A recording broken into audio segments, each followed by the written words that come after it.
Hello my beautiful collective, and welcome to this video. Guys, I do hope you guys can appreciate these types of videos. They are again in my non-tarot playlist. These are interesting topics ranging from anywhere from spiritual awakening to the types of connections you could have, to trauma bonds. And what I'm noticing is as I'm doing these videos are that these topics could be helpful to you. It could be having to do with situations connected to your relationships, your family situations, or even just your self-development, your spiritual growth. Okay, guys? The topic in these videos are going to be, they vary. Okay? Visit the playlist, check out the videos. They could help you. And just know that the research I've done for these topics were very extensive. I do hope you guys can appreciate the hard work that was put into these videos, and I will be crediting the articles and the people who wrote these articles and the website in the description box below if you guys want a more concise longer version of what I kind of compacted into a video. You know, I only took from the important points I felt would be useful to you guys. But you guys could always refer back to the article, the website. I have listed that information in the description box below. Okay, guys? So I do hope you enjoy these videos, and let me know in the comments what you think.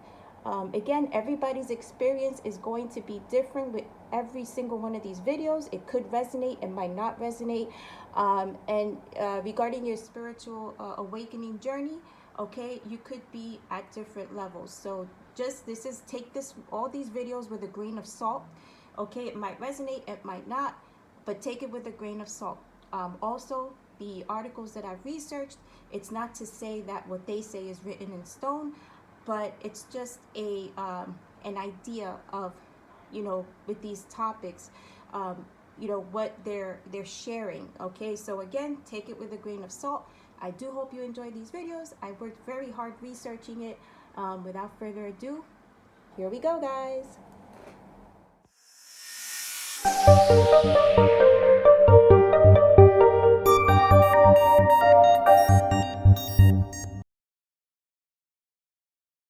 Hello my beautiful collective, it is I, Rosa, Lady Capricorn Tarot here, with today's video. Today's video is going to be the topic of trauma bonding. Let me see if I could get that out right.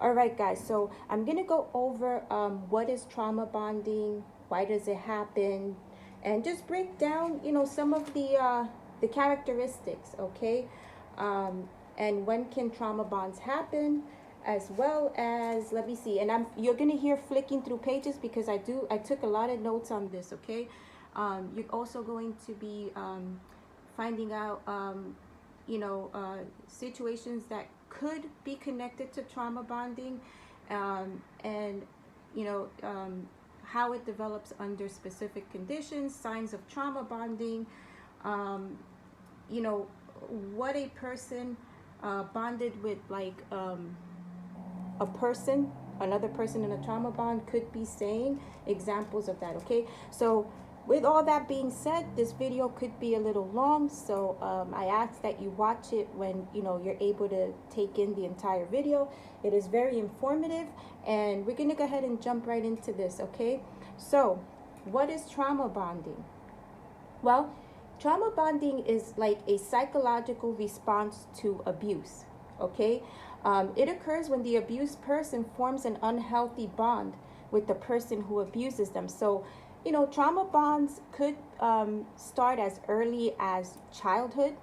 Okay, and it goes right on through your entire life. Okay, just know that trauma bonds can affect you in romantic relationships as well as relationships with family and friends. It could also affect you in different areas like the workplace. Okay, just everyday life. Okay, so it says here, right, the person experiencing abuse may develop sympathy for the abuser. Okay, the abusive person, which becomes reinforced by cycles of abuse, then remorse. Okay, abuse and remorse, and this is the leading cause of very toxic relationships. In my personal readings, I've found situations just like this. Okay, where a person continues to tolerate people's bullshit because there's a connection there. They feel like, although they know how they're being treated, they're like attached. There's an attachment to this person. All right, well, let's continue to go here. Now, it says a perfect example of a trauma bond, right, is Stockholm Syndrome. For those of you that don't know what Stockholm Syndrome is, this is an example of trauma bonding in that a person develops a positive association with their captors and abusers, right? A trauma bond can develop over days, weeks, or even months. Not everyone who experiences abuse develops a trauma bond, though. So just be clear on that. So why does it happen, right? It says here, feelings of attachment and dependence can contribute to a trauma bond, as it can, as can a pattern of abuse and remorse. I apologize, guys. I should have put on my reading glasses, but we're gonna roll with the punches here, okay? So let's break down some of the characteristics connected to a trauma bond. Okay, so there's attachment, right? It says trauma bonds are the result of an unhealthy attachment, right? Attachment to somebody. It says as humans, we form attachments as a mean of survival, right? Example, this is a perfect example, right? Babies become attached to parents or caregivers, right, who they depend on. And adults form attachments to others who provide comfort and support to them. So in trauma bonds, again, going back to the very beginning, you'll be with a person who will literally break you down, and then there's that remorse. So it's like a dance, right? They cause damage, they feel remorseful, they apologize, but it's the same cycle, okay? It says when a person's main source of support is also their abuser, a trauma bond can develop. An abused person may turn to the abusive person for comfort when they are hurt, even if the other person is the one who caused it. So pay attention to this, guys, okay? In a trauma bond, again, and I think this topic is very connected to, could be, again, romantic relationships, but just any relationship. I've been seeing a lot of personal readings connected to this issue. So again, you know, the person in a trauma bond connection of any kind, they're very attached to their abuser, and although they're being abused, they still seek comfort from that person, the abuser. Okay, another characteristic, dependence, okay? A person may develop a trauma bond because they rely on the abusive person to fulfill emotional needs. Now, remember what I said. If you've been experiencing a trauma bond since childhood, right, caused by the person who was your caregiver, okay, this leads into this dependence, right? And so again, right, the person being abused, right, they rely, right, on the abusive person to fulfill their needs emotionally. Even if it's the abuser dogs them out, that's all they know, right? An example of this, here's an example of this dependence, right? A child may rely on their parent or caregiver for love and support. If that caregiver is abusive, the child may come to associate love with abuse. Very important, okay? Love should not hurt. Love is not abuse. But of course, in trauma bonds, this is you know, this is the interpretation of what love is, because that's all you've ever known. Okay, believing that this association is normal, the child may be unable to see the abusive caregiver as, in air quotes, bad. The child may instead blame themselves for the abuse as a way of making sense of what is happening to them.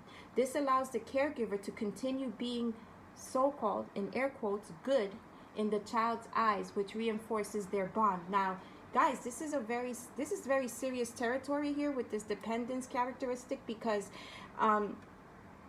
this person, the abuser, will have you feeling like everything that happens to you, that they do to you, is your fault. Again, because you don't know any better. You were born into this type of situation. Now, we're going to touch on the cycle of abuse. Okay, it says some abusive relationships follow a pattern of abuse, then remorse. Right? We covered that in the very beginning. After causing harm, the abusive person may promise to change. Okay, some may be especially kind or romantic to make up for their behavior. So this is where, in a trauma bond, this is the situation, and I've seen this a lot in my personal readings. Again, I cannot. This is why I'm doing these videos, guys, because everything that the topics that I'm covering could hit, some or a few of you in different areas of your life. So again, okay, it says they'll abuse you. Okay, then there's remorse, there's an apology. So there's this dance of abuse, remorse, apology, and promise of change. It says some may especially be kind or romantic to make up for their behavior, which we already talked about. This gives the abused person hope, right, that their suffering will end, and that they will one day receive, okay, the love and connection that the perpetrator has promised. Okay, so there's this rainbows and unicorn promise, or hope that this person will change, but it's not going to happen. Okay, guys. It says the person experiencing the abuse may see suffering as a price to pay for their kindness.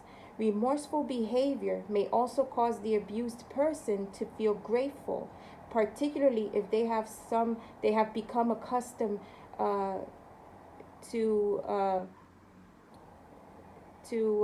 I can't see this, to prior treatment. Okay, this reinforces the bond.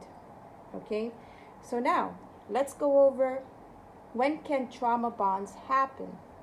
Okay, trauma bonding can occur in any situation that involves one person abusing or exploiting the other.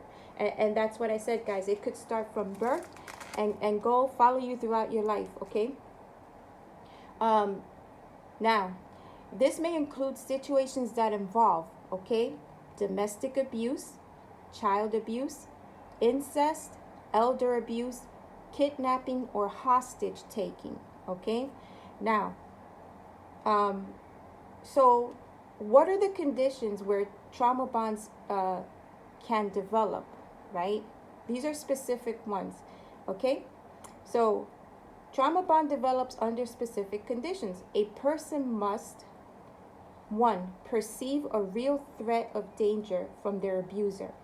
2, experience harsh treatment with small periods of kindness. So like a going back and forth.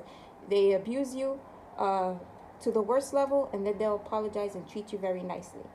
Number 3, be isolated from other people and their perspective. So the person, the abuser in a trauma bond situation, okay, will try and pull you away from the people that are trying to make you realize that, you're in this situation. They're trying to isolate you because they don't want you to realize what, the situation that you're in, of course.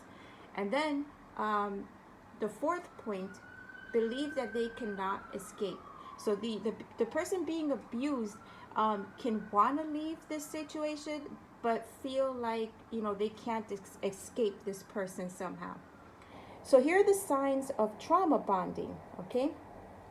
The main sign that a person has bonded with an abuser, okay, is that they try to justify and defend the abuse. Now, guys, if this is your situation in a connection of any kind, okay, and this is resonating with you, you are in a trauma bond, okay, and you need to do your best to get out of it. And we're going to go over that a little later, okay? So it says here, okay, it says the person that's being abused, okay, may also agree with the abusive person's reason for treating them badly. They try to cover for the abusive person, argue argue with or distance themselves from people trying to help, and I mentioned that before, such as friends, family members, or neighbors, right? The person being abused becomes defensive or hostile if someone intervenes and attempts to stop abuse, such as a bystander, a police officer, things of that nature, right? The person being abused may be reluctant or unwilling to take steps to leave the abusive situation or break the bond. Very hard to break out of a trauma bond, okay?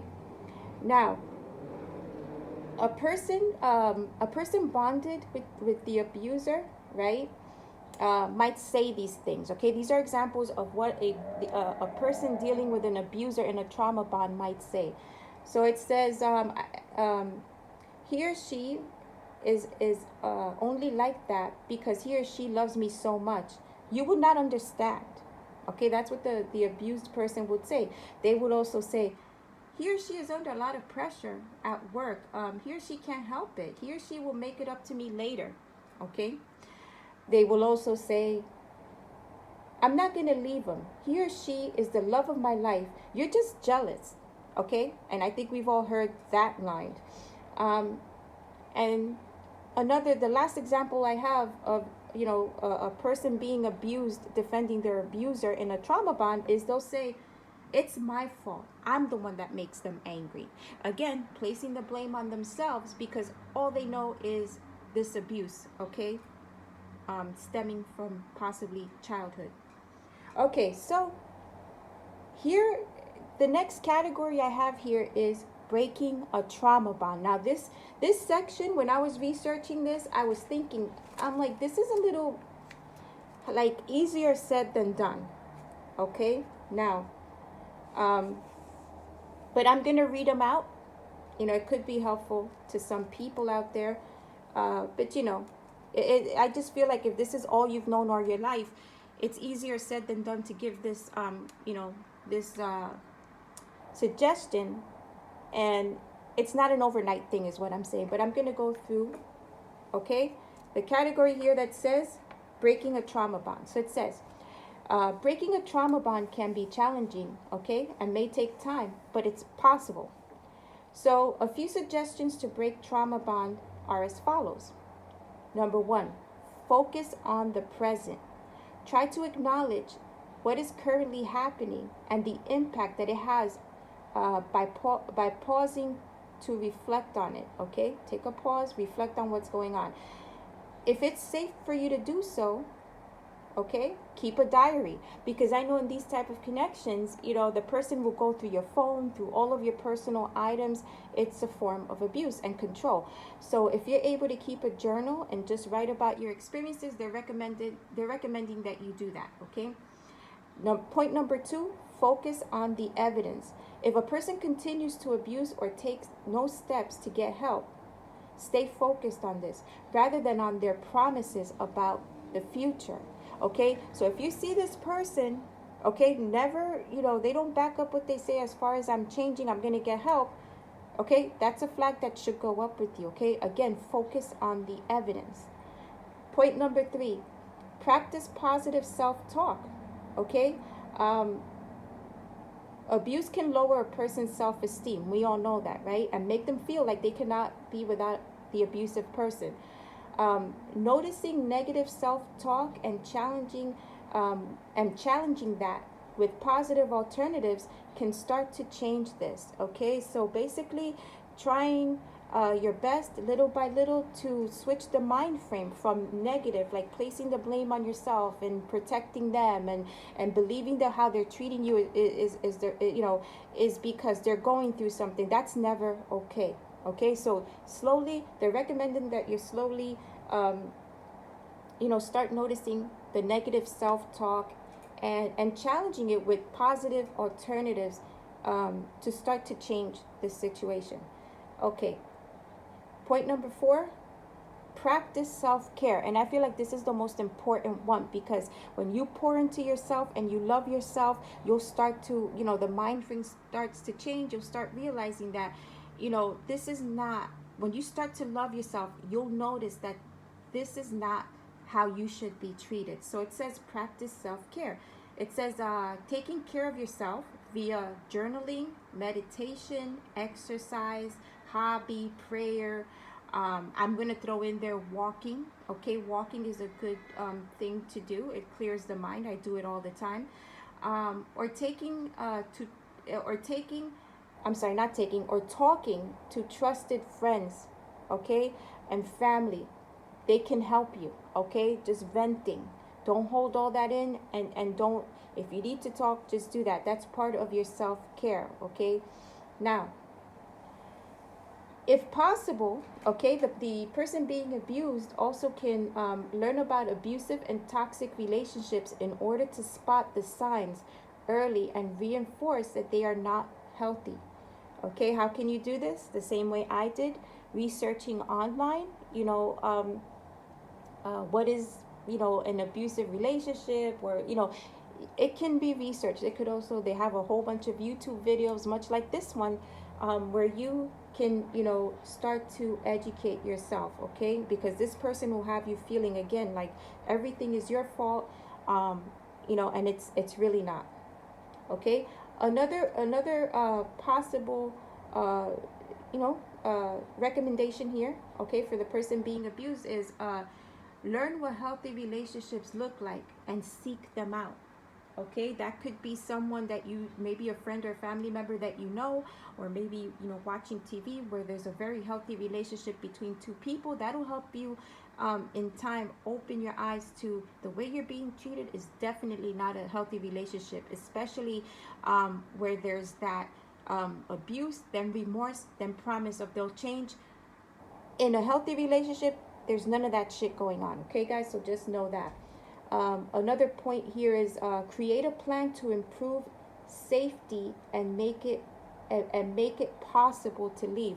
So this is pretty much at this point right here is pretty much start planning an escape plan, okay? Because in these type of relationships, especially when DV is considered, okay, it could get to the point where the person who's the abuser can end you, delete you, okay, guys? And I'm using those terms because YouTube has, a certain way of dealing with those words that I'm trying to get at. So they're asking you to just, start to create a plan of escape, getting away, okay? It could be, you may go visit, if this is a DV situation, you can, find resources. They do have a lot of resources where you can, formulate your getaway plan and actually execute it and carry it out. So it says, I also have here, okay, breaking a trauma bond and recovering can be a long journey, and absolutely it can be, okay, especially if that's all you've known. And recognizing the true nature of the bond is an important first step, okay? Trusted family members and friends, other survivors, counselors, support services, and therapists can all help the person being abused in a trauma bond to heal. And I touched on that just now when I said, if this is a DV situation, definitely there's many resources. There's also the support of family and friends that can help you formulate and execute this escape plan from this abusive person, okay? And so with all that being said, guys, that is my video on trauma bonds. I know it's probably a little short, but I, in doing my research, I had to cut down the information was so much that I couldn't possibly put all of that in one video because it'll be too long. But these are, the most important points connected to trauma bonding. And if you guys are currently in this situation, I hope this video helps, okay? If you have any comments or concerns, list them in the description box below.